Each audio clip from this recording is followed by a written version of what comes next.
What is going on, everybody? Welcome back to the Sports Headline Show. I'm your host, Sean Davis. We have a very, very special guest on this show. The draft is 9 days away from now. Really, really exciting time of year. So I had to bring a awesome draft content creator in this space. You've probably seen him a ton, especially on like Instagram and things like that. My guy, Ryan Hammer. Ryan, thanks so much for hopping on with me, and I'm excited to do this mock draft with you.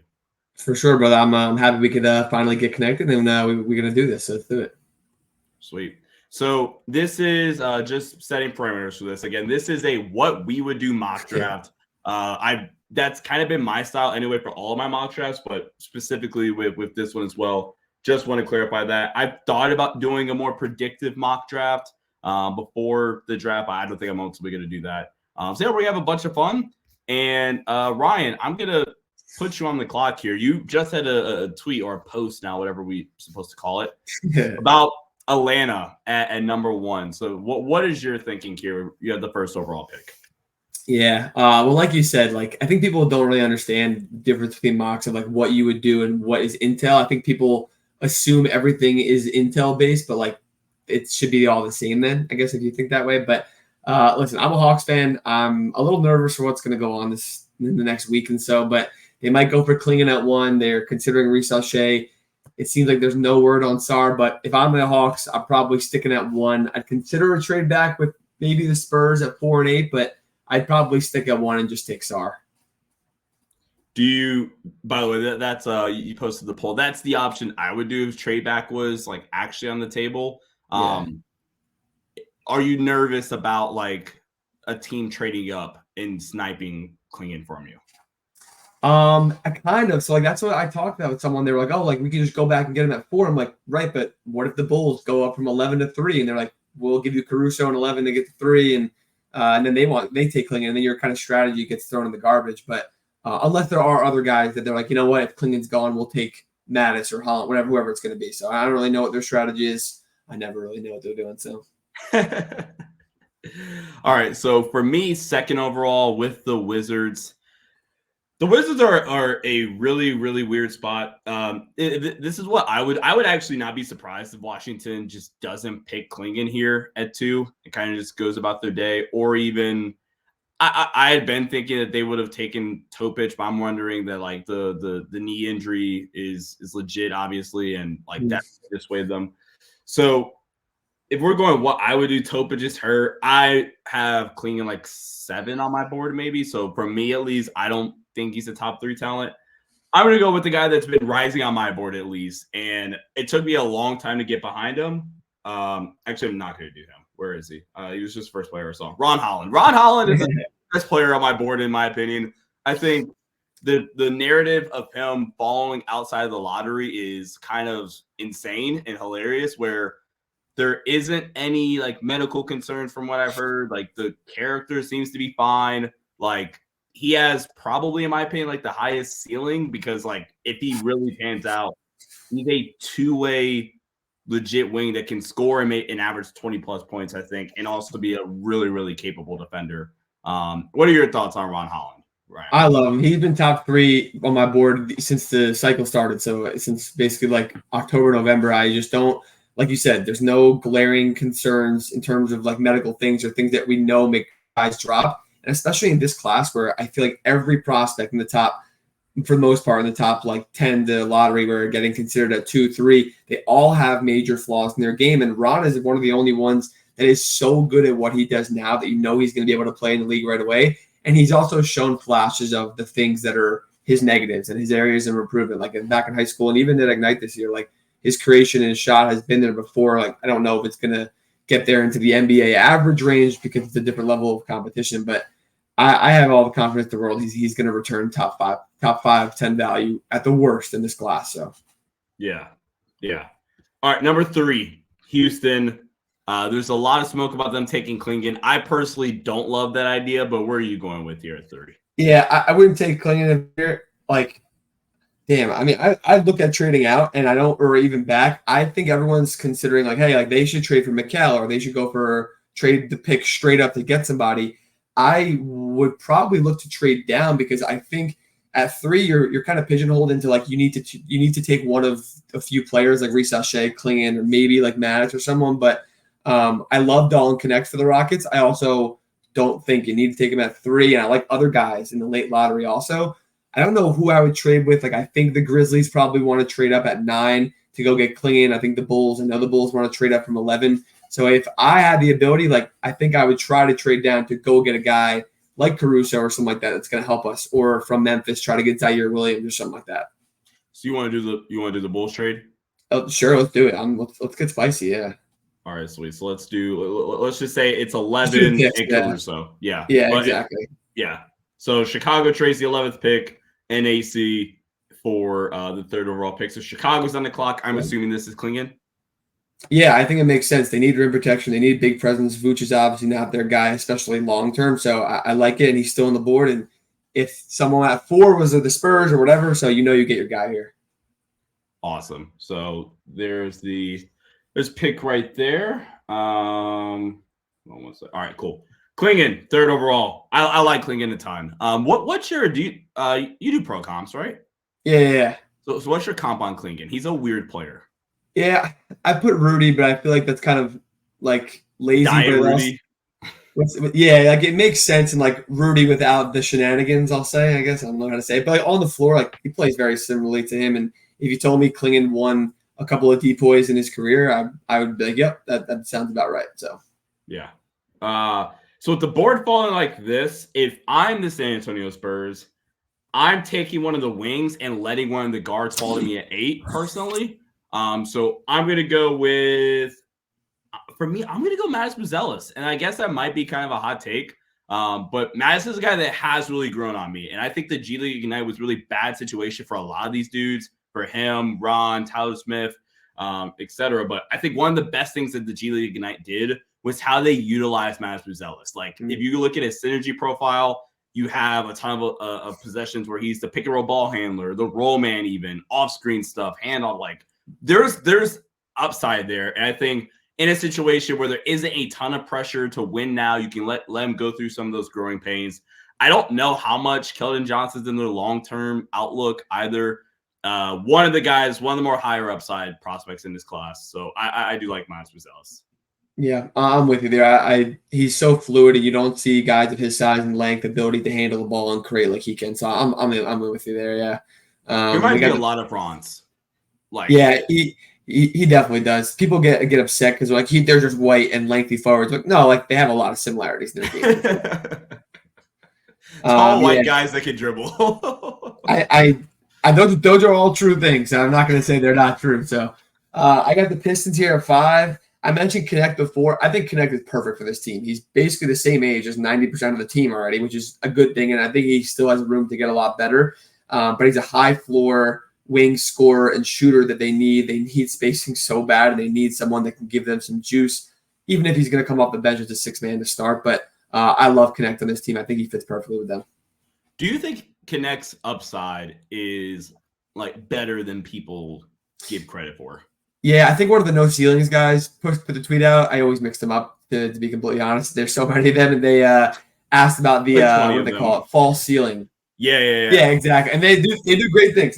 But they call it the false ceiling. Like who has the false ceiling in this class of people think it's low because they're high floor, but who do you think that is? And I said Connect without a doubt, because every year in his career so far, from JUCO to Northern Colorado to Tennessee, he's taken a step up in level, and he's gotten better, and he's diversified his game more. So why can he not do that again? He's just later in the development process relative to his age as compared to other guys. So I think I was listening to the Game Theory pod with Sam Vecini and my guy Bryce Simon. I think they made the point when talking about Dalton Connect. Like not only was like the level of competition going up, his usage rate was going up, and which is something, especially going to Tennessee, like we weren't really expecting that.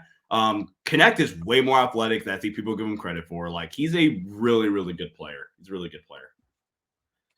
All right. Yeah. Charlotte at 6. So if we're going like complete what I would do, I would have just taken Castle, because I've loved the fit of like Castle in the backcourt next to LaMelo. Let Castle be your POA, kind of allows you to high LaMelo a little bit easier. But I'm still gonna like put the parameter around. He he hasn't even worked out with Charlotte, I believe, or like any team that like has a point guard in house already. So here at 6 for Charlotte, do you just take Zach Ricochet and just like call it a day, or do you like Cody? I think I'm just gonna take Ricochet and call it a day and pair him with Brandon Miller. Because like I don't. The only guard I would have went with a big Castle. I love Reed Shepherd, but I don't personally love the fit here in Charlotte. I'm just gonna go Ricochet. Now we have Ricochet and Brandon Miller as our wing duo. Yeah, that team is pretty much doomed eternally anyway, so I don't think it matters much. I hate to say it, but it's the truth. Like, oh God. The Blazers are so interesting. They have 7-14, 34, and 40. And like they have so many guards. They have a couple of bigs. People are like, they need to take a big. I'm like, they really don't need to because they have a couple of decently young guys that are good.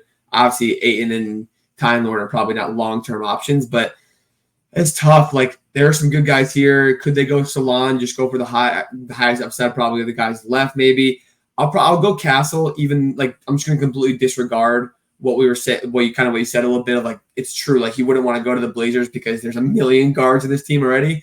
But I think he could play on the wing, and I think a lineup of like Simon, Scoot, and him, or mixing that up with Sharp, and I think that's doable. And his versatility is what I love. So I'm gonna take Castle here.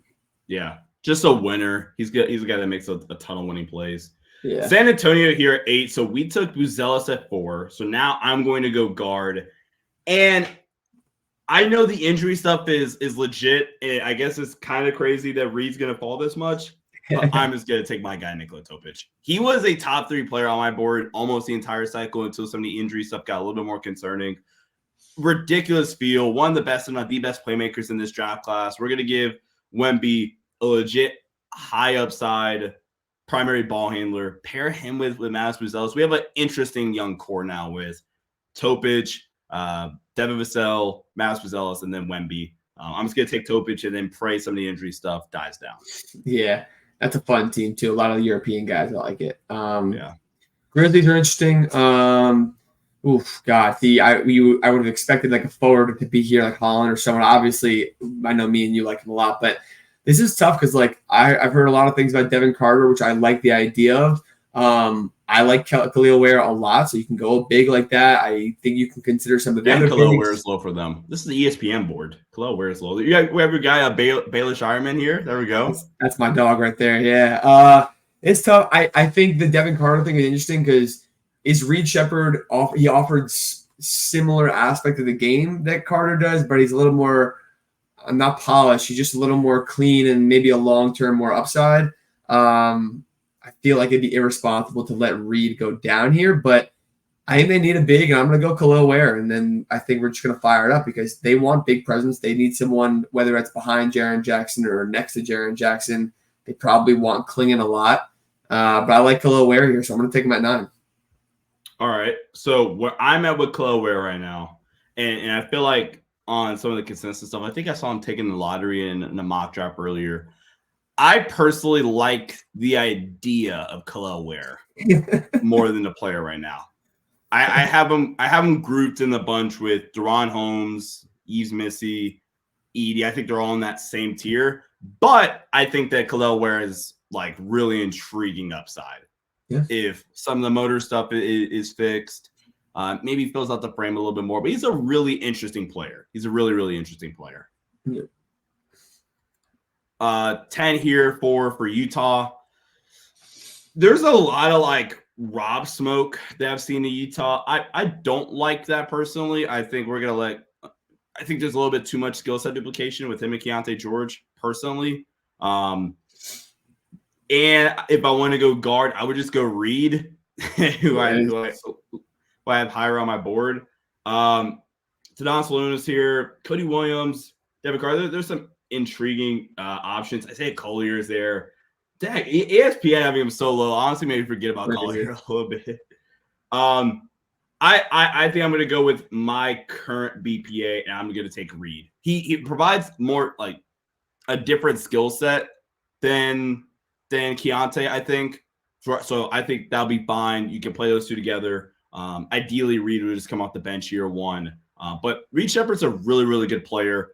The shot and the efficiency is just stupid. And I think he's an underrated playmaker. Like there's been a lot of talk about like the playmaking or like his on-ball creation upside. I think he's a kind of an underrated playmaker at this point in the process.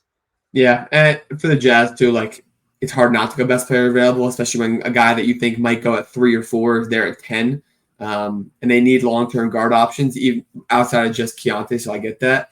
I think we got to trade. This is the traded pick, right? The Rockets now. Yeah. See, this is where I love for the Rockets because there are guys like 3 is too high for Devin Carter. Like they can't justify taking Devin Carter at 3, but Rob is good.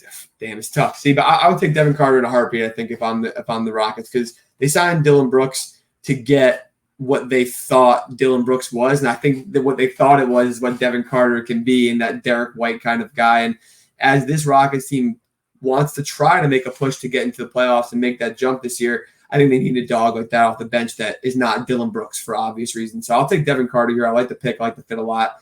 And they get added comp if they have a Caruso or if it was pick comp from the Bulls instead, whatever that is. I like the idea of Devin Carter here. Yeah.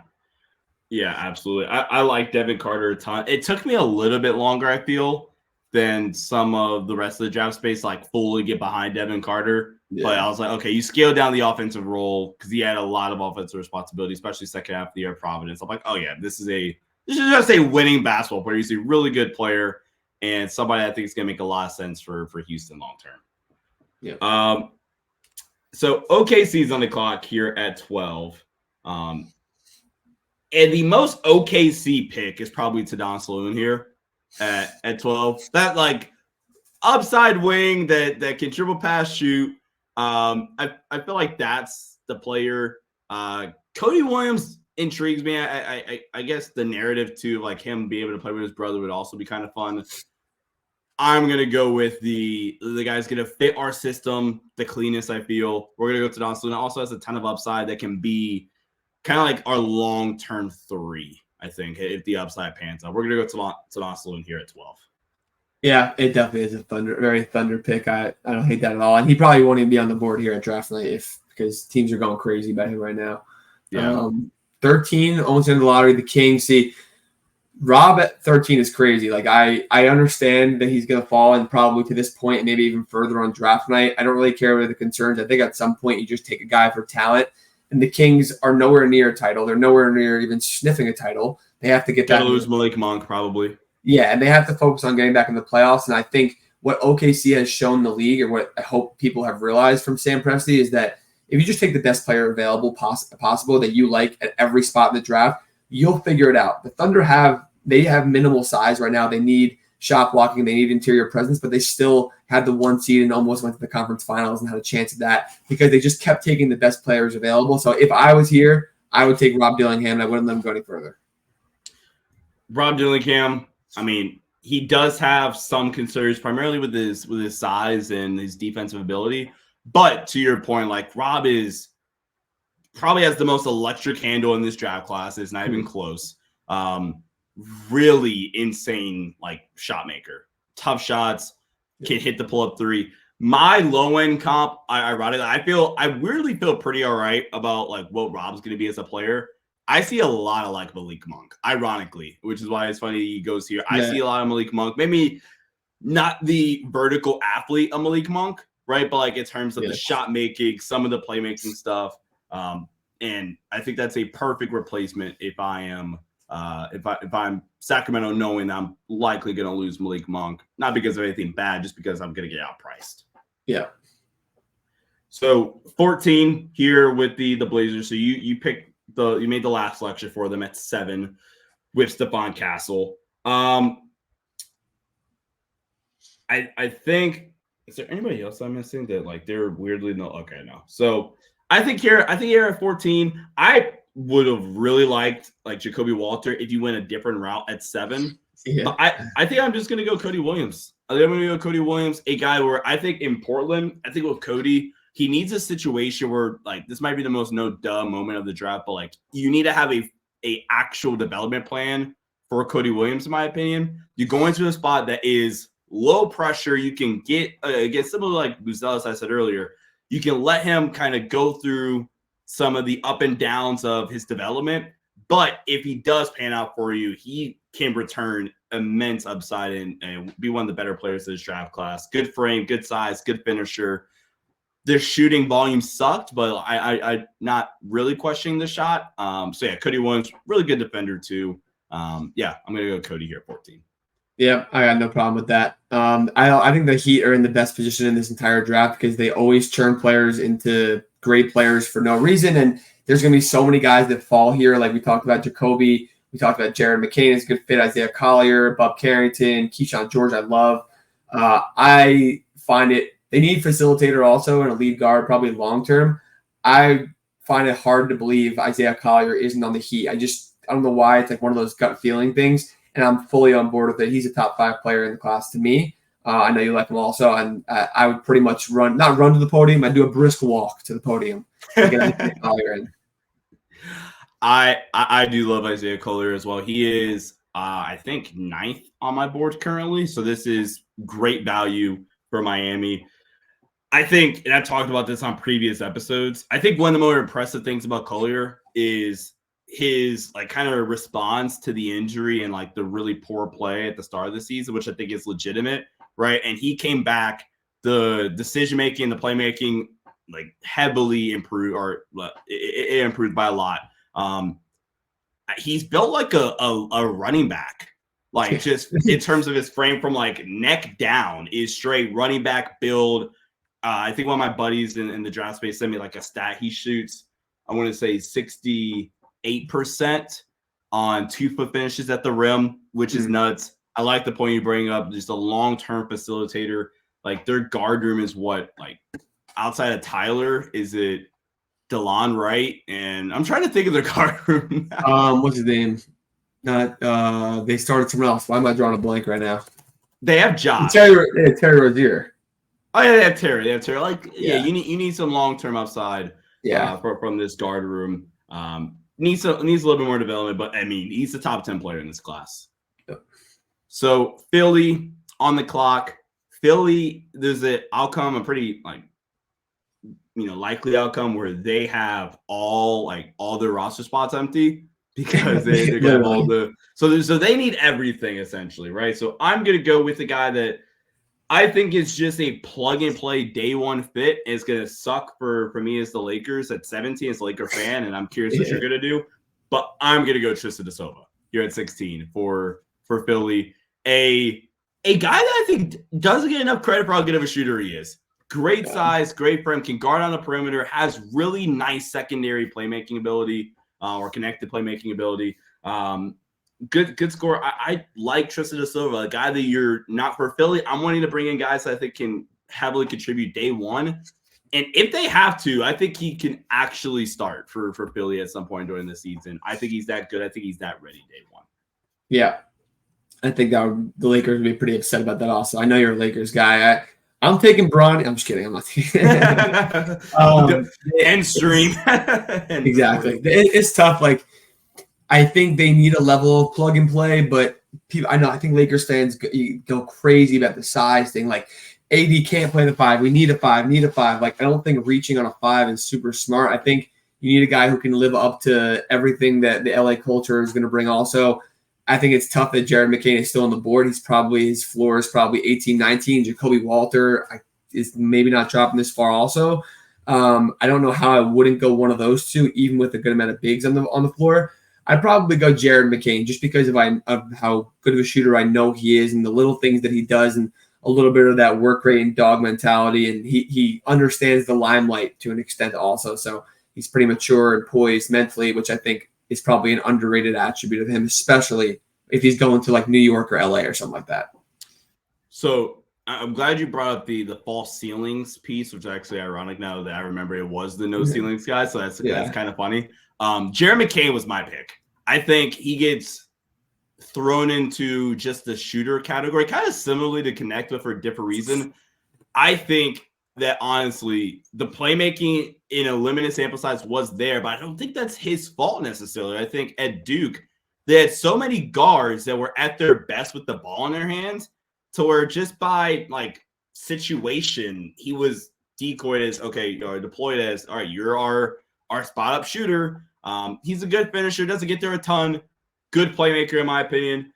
They put him a lot more in on-ball defensive scenarios down the stretch. I thought he held his own nicely. Really smart player. I think I would have went somewhere else, but I think I think he's going to be a really good player. And I think, like you said, for sure that he's going to shoot the lights out of the ball. For sure.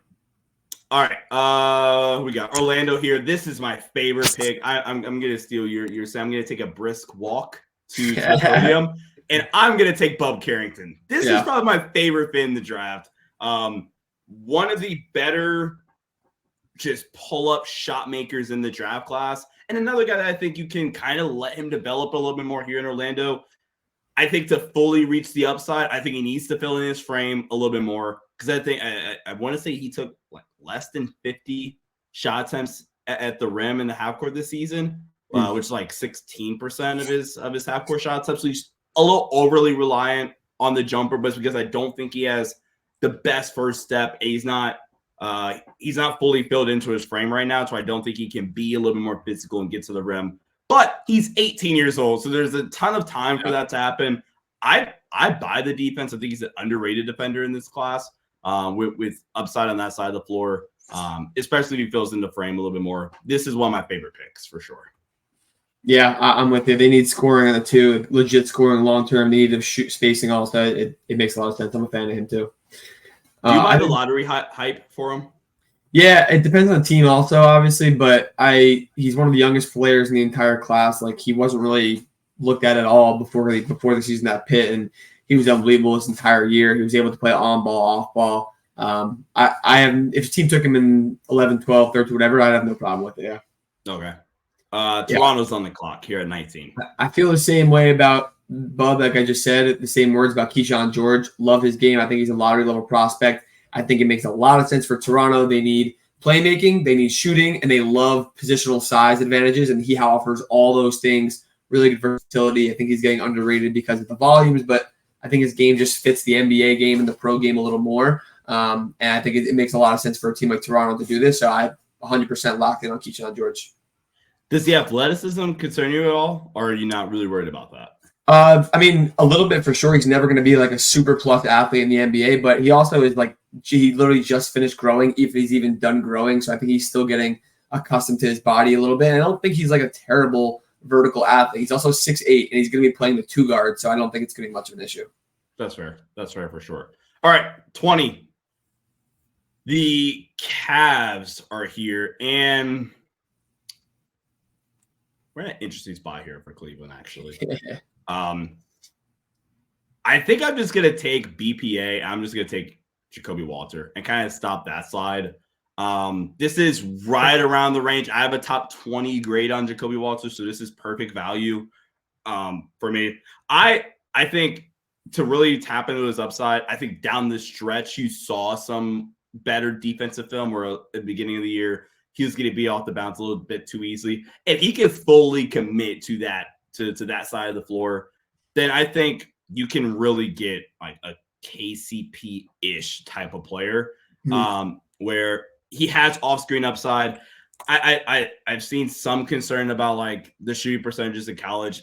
The difficulty of shot that he was taking at Baylor was incredibly high. Yeah. I buy Jacoby Walter. I buy the shot. I buy the off-screen upside. I buy a lot of the stuff with Jacoby Walter. I say all the time that even though I guess where I rank him at a little bit lower on him, the more I talk about him, the more I'm like, oh yeah, I like this guy. So I'm gonna take him here at 20 for Cleveland. Yeah, the Baylor dudes, the difficulty of shot making is something I talked about Keontae George a lot last year. These guys, something about the Baylor dudes when I spent time down there this year also, they are next level, and he is that good. I think he's an underrated shooter because of his quote unquote bad percentages also. Yeah. And that makes sense. Cavs could use some wings and some shooting also. But Pelicans at 21, we know Jonas is going to be hitting free agency, and we're pretty sure he's going to be leaving. So we know they need bigs, and luckily they have a good choice of a bunch of bigs here. I think Deron Holmes labeled as a power forward, I guess, on here. Yeah, I don't know what this ESPN record is crazy. 45 is nuts. Yeah, it's wild. I'm a top 20 grade on him right now. I think 19. Me too. Yeah, me too. I think that's pretty consensus too. He has legit lottery consideration from teams. I would take him here, especially because his all-around game and the spacing that he can offer. I think Kel'el Ware is perfect fit for this team, but De'Ron is second, like not is 1A, 1B situation for them because he's an all-around guy. He can put the ball in his hands. He can dribble. He can put it down. He can play make. He can stretch and shoot. So I think there's a lot to like, and he fills out their lineup nicely because they really need a big that can space, and they need a real facilitator. And whether it's a starting point guard or a second unit, but that's really not on the table right now. So I'd go De'Ron. I think, and this is complete speculation, I think the rumored promise that De'Ron Holmes has is either from New Orleans or from Phoenix. Yeah.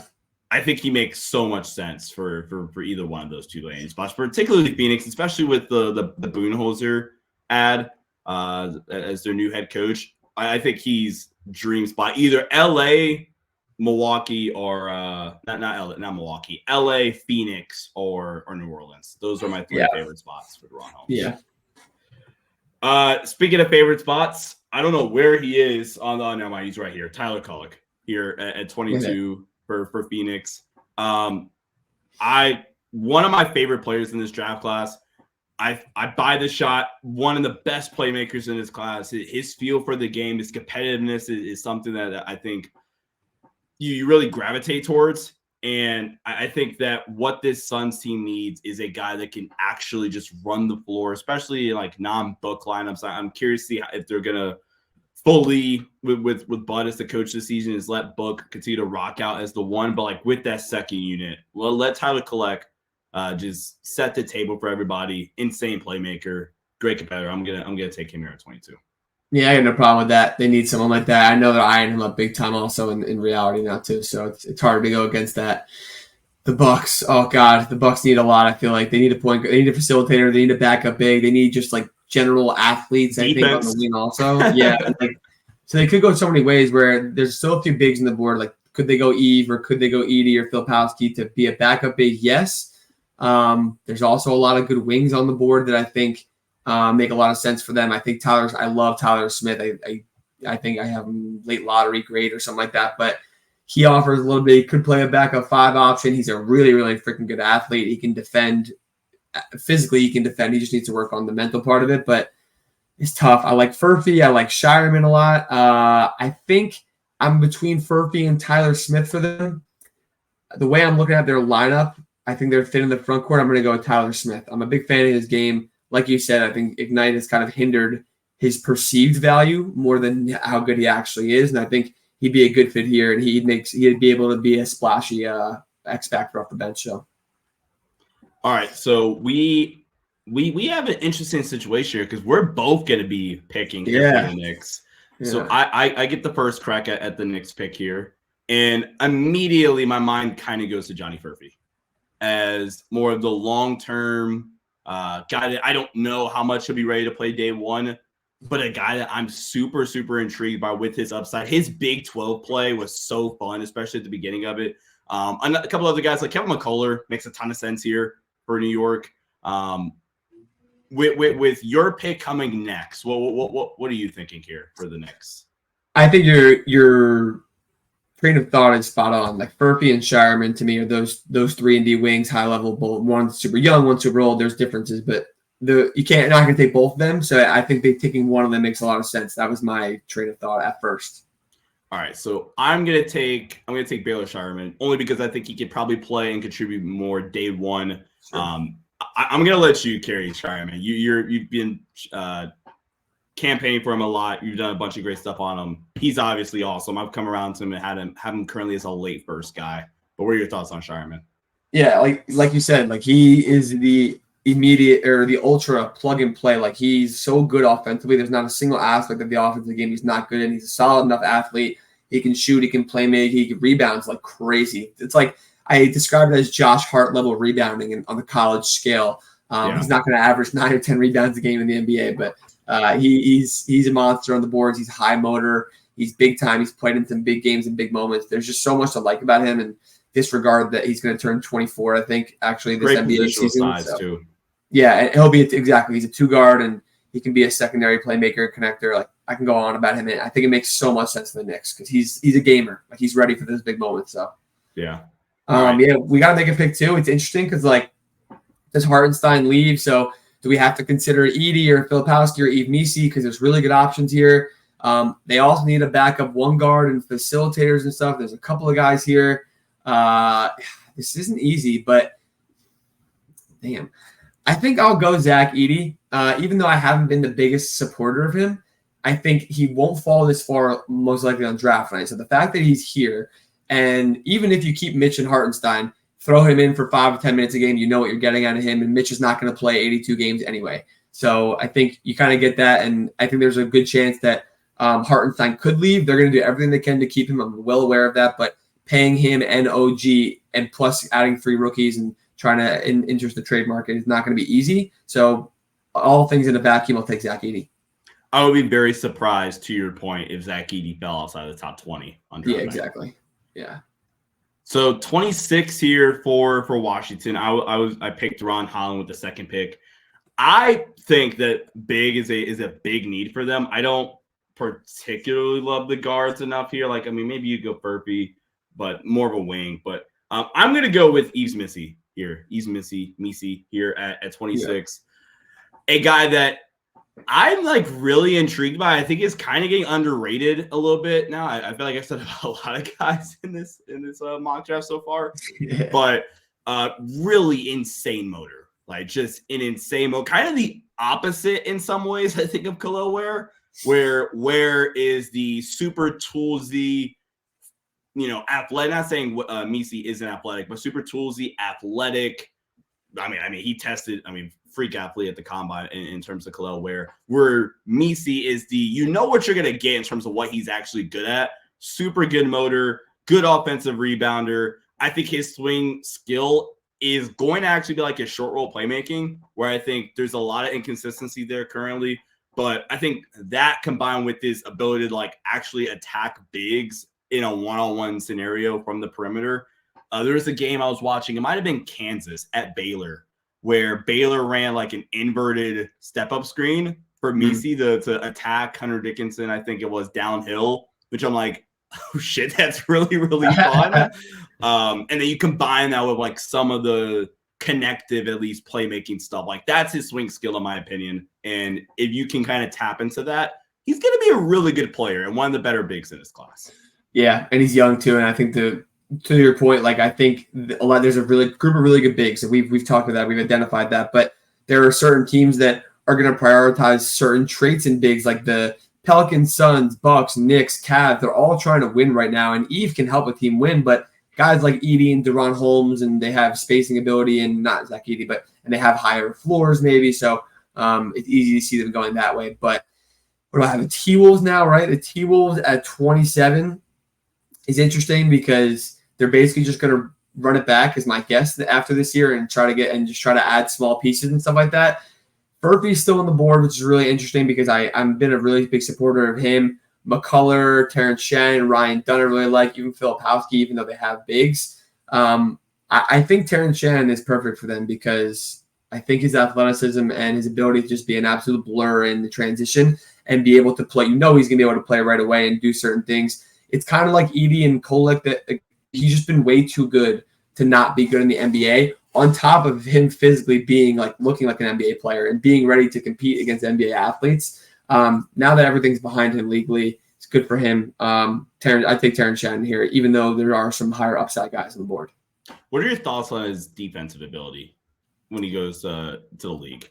I forget which guy we just talked about before. I forget who I said, but it might have been Tyler Smith. Of like physically it's there, but mentally it needs some tweaking and stuff like that. And I think that's good because he's an unbelievable athlete. He's strong. He's vertically competitive. He's fast and he's quick. And I think you can teach how to work in a defensive scheme better than you can teach them how to be better defenders because he just physically can't do certain things. So yeah, no, absolutely. So here at 28, the Denver Nuggets. I'm going to take Johnny Furphy. I think if I'm Denver, we're probably going to lose KCP this summer, right? And I think the upside 3-and-D prospect here with the current board is Johnny Furphy. So we're going to take him, bring him in. I think offensively, a lot of stuff Denver does, I think Johnny Furphy could come in and kind of contribute to right away. He just recently started playing basketball too, right? I want to say he was 16. He's 19 right now, something like that. I'm going to take this pick, and I'm going to feel really happy about it with Denver because Denver's going to be a second-tier apron team. You get this like upside this late in the first round. We feel really, really happy about it. Yeah, and I know they're going to have to unload some guys this year because they have a bunch of cap issues. So taking in rookies that you can play is important. And like hopefully they probably want to get Christian Brown 2.0 just to be able to throw into the lineup, which ironically from the same school. 29, the Jazz, so interesting. Like they're going to make some moves this offseason, whether they trade Collins or Sexton or Marketing or all three of them. Reed at 10 makes me feel good because I don't need to take a guard. Not that I would force it anyway. There's a lot of guys here that I like. Could they swing high for Pacome Dadier or AJ Johnson? Like Jalen Tyson's still here. Dylan Jones, McCullough, Filipowski's here. It's a fun class, dude. People are like, this class sucks. It's the worst in 10 years. I'm like, I bet you there's multiple all-stars like every class produces and whatever. So I like Ryan Dunn for the Jazz. Even though they pick at 32 and he might be there also, I wouldn't take the chance because they need defensive presence, especially in the front court. I don't know if I've seen a better defender at this age and coming into the draft like this in the NBA. He is a freakish defender. The perimeter, interior, like he's unbelievable. He can compete with centers. And I think the offensive side of things, the Jazz have a little bit of time and patience, and they have a very good staff and developmental program in place to be able to invest a late first in him now, which is basically scraps if you really think about it in the grand scheme of things. And I think it could pay dividends to having a Herb Jones in a couple of years. So I'm so glad you took Ryan Dunn here at 29 because I just want to play off with some of the stuff you said. One, I think as a like content community or like sports analyst, whatever you want to call it, right? I think we throw around the word generational way too much. Like, yeah. NFL, Caleb Williams, go NFL route, generational talent, or Scoot Henderson, generational prospects, which I think is kind of like our own wrongdoing. Great prospect, not a generational guy. Ryan Dunn is a generational defensive. Yeah. We're not going to touch the offense. He kind of is generationally offense because I have never seen a guy that I want to take in the first round be this bad offensively. Like it really is the truth. But if you can figure out a way to like get him cutting off ball, put him in the dunker spot, it sounds like Ben Simmons though again. But you're picking at pick 29, so it doesn't really matter. And I'm glad you brought that up. Like there isn't a spot that I would have more confidence in like that team figuring it out than Utah with Will Hardy. Will Hardy's offense and their playbook is one of the 5 to 8 best in all the NBA right now, in my opinion. And the way like we saw with like Jared Vanderbilt a couple years ago, right? Where Vando now with the Lakers never really were able to figure out his offensive role. Where you like look at Vando in Utah and with Will Hardy's system, him as a slot cutter, a dunker spot guy where you just catch and dunk off of dribble penetration. They use him as a screener, as a like downhill DHO guy off of like grenade action, stuff like that, right? That can be Ryan Dunn for this team offensively in spot minutes, and then you just say, hey, go be one of the most freakish athletes and defenders in this class, and we'll pair you with Taylor Hendricks, and you guys will be a nightmare. Yeah, that's fun. Yeah. And then last but not least, the Boston Celtics. Just a couple of interesting like upside picks, like AJ Johnson, Pacome Dadier, Jonathan Mokbo here at 30 would have been fun. I'm leaning between like a Bobby Klintman, Kevin McCullough, or a Jalen Johnson. Jalen Johnson's intriguing because the defense really concerns me. But if there was a spot where I'm like, okay, we can kind of ignore some of that defensive stuff, it would be Boston. So I trust his day one ability, a guy that can dribble, pass, shoot. And I kind of talked myself in. So I'm just going to take Jalen Johnson here. I think all these guys, and Kyle Filipowski falls to the second round. I'm lower on him. I'm curious where you are on Filipowski, but I'm the same way. What'd you say? I'm the same as you. I have him as like an early second, late first. It's just there are certain limitations I just don't love, and I don't think he's a 4. I don't think he's a 5, and I think it's going to be more of a concern than a good thing. So yeah, but I'm going to take Jalen Johnson and hope with a role that gets trimmed down, maybe the defense like improves or whatever. I think he's a fine athlete, but offensively, I'm really enamored with the fit, especially here in Missoula's offense. Yeah, for sure. So with the board, I wish I could just kind of click off that. We can see the rest of the board, which we can, unfortunately. But there are a few guys that we did miss on. So like any names you want to shout out that we didn't cover that didn't get selected? There's not many. I mean, there were guys like right away in the second round that I'd be going after, like AJ Mitchell, Trey Alexander. I like Jamal Shed is probably going to not crack the first round, but my God, that man is an absolute problem. Like there's no way he's not going to be in the NBA rotation right away and for the next decade, just because he does so many things well. And whether someone takes him at 20 or someone takes him at 45, like he's going to be good. He's going to be on an NBA team right away. So I just love Jamal Shed. That's my dog right there. Jamal Shed is a dog. I agree. He's going to be, I think I have him as a top 40 player right now. He's going to be a really, really good, like just rotation guy because of just how freaking well he defends. That's so valuable now because of how good the guards are in the league. Any particular pick before we wrap up here, Ryan, that did stand out to you? I mean, Reece Shea at 6 is hard to deny. I went Connect like complete tunnel vision at 5 when I probably would have considered Reece Shea more. I did in a moment, but I like that. I like Tyler Smith. This is the first time I'm thinking about him on the Bucks, and I like that a lot. That fit there. You mentioned Bub and Tristan Da Silva. Those picks were pretty seamless and easy for you, and as they should be. And I think the Spurs would have some crazy upside with Mattis, Nicola, and then whoever else they have on their team, obviously. But yeah, I think we did a pretty good job. Furphy at 28 is interesting too. So that's one I hadn't thought about yet with the Nuggets, but he could fall there. And if he does, I'd imagine that they wouldn't let him go past. So. All right. Yeah, this was a fun mock draft. This is my last 1-round mock draft before the NBA draft. I'm going to try to do a 2-round mock before the NBA draft starts. Ryan, my guy, thank you so much for hopping on with me, bro. This is a blast. Tell the great people where they can find your amazing work. For sure. I appreciate having me on. Obviously, first time, hopefully not the last. Ryan Hammer 9 or 09 on platforms. And just search my name. I hope people can find me. There's no competition for my name, so that's good. There we go, world. Ryan, thanks so much for hopping on. Thank you guys for tuning into this episode. Make sure you guys like, share, and subscribe to the channel. Till next time, everybody. See ya and peace out.